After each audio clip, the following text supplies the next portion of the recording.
আসসালামু আলাইকুম রহমতুল্লাহি বরকাতু। আজকে এক ভাইয়ের একটা এক জায়গা থেকে একটা খবর আসছে যে ভাইয়ের নাকি প্রেগনেন্ট বকনা আছে। এটা হচ্ছে প্রায় ৩ মাস বয়স, ৩ মাস হচ্ছে প্রেগনেন্ট। যদিও আমাদের ৫ থেকে ৬ মাসের একটা প্রেগনেন্ট বকনা দরকার, যেটা নতুন হয়েছে এরকম, মানে পুরাতন না, নতুন দরকার। কারণ নতুন গুলো একটু দাম কম থাকে, যার কারণে আমরা হচ্ছে নতুনটা খুঁজতেছি। তো ওই শুনলাম, যদিও আমার ৩ মাস শুনে বোঝা হয় নাই। তারপরে হচ্ছে রেডি হইলাম, এক বড় ভাইয়ের এনে যে চলেন দেখে আসি। তো আসলাম, আইসা দেখি আসলে এই বকনাগুলো আপনারা দেখতে পাচ্ছেন ভিডিওতে, যে সাদা প্রথম যে বকনাগুলো, যে বকনাটা দেখতেছেন ওইটা হচ্ছে বলতেছে গরু যে পালেছে, বলতেছে যে ভাই বলতেছে যে এটা হচ্ছে ৩ মাসের প্রেগনেন্ট। কিন্তু ৩ মাসের প্রেগনেন্ট থাকলেও এটা দেখেন, মানে এই গরুটা দেখে কোনোভাবেই মনে হয় না যে এটা দুধের গরু।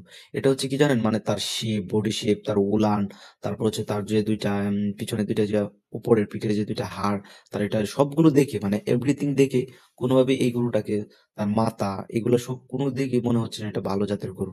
এটা হচ্ছে একদম, এটা এরকম গরু আমাদের খামারে নাই। আমাদের একটু বেশি দুধ দেয়, ভালো জাতের দেখেন। এই যে দ্বিতীয় গরুটা যেটা, এটা প্রথম গরুটা যেটা একটু ভালো, তবে তারপরেও এগুলা কোনোভাবেই মানে ভালো দুধ দিবে এরকম কোনো সিমটম নাই, লক্ষণগুলা নাই। যে লক্ষণগুলা হচ্ছে ভালো একটা ব্রিডের বকনা, যেগুলা দুধ দিবে এরকম যে সিমটম, এই সিমটম গুলো নাই। এগুলো হচ্ছে আপনার দেশির মাঝে হচ্ছে ফ্রিজিয়ানের বীজ দেওয়াতে প্রথম যে বাচ্চাটা হয়েছে ওইটা হচ্ছে, এটা একদম পার্সেন্টেজ কম। তো আমাদের ভালো বকনা দরকার, যেটা মিনিমাম হচ্ছে প্রথম দিক দিয়ে ফার্স্ট ডেলিভারিতেই, মানে প্রথম ডেলিভারি হইলে যাতে বাচ্চা হয়ে যেতে কমপক্ষে ৮ লিটার দুধ দেয়, এরকম একটা গরু দরকার। তো আপনারা বকনা, মানে প্রেগনেন্ট গাভী কিনলে অবশ্যই এই জিনিসগুলো দেখে কিনবেন। তার বাট, উলান, তারপরে হচ্ছে এগুলো দেখলেই বোঝা যায় যে সিমটম গুলো দরকার। হাড় গুলা চড়া থাকে যেন, মানে সবগুলো দেখলে আপনি বুঝতে পারবেন। মানে এভরিথিং একদিন আমি একটা ভালো বকনা নিয়ে আপনাদেরকে ভিডিও দিব, যেটা হচ্ছে দেখলে আপনারা বুঝতে পারবেন কোন বকনাটা ভালো।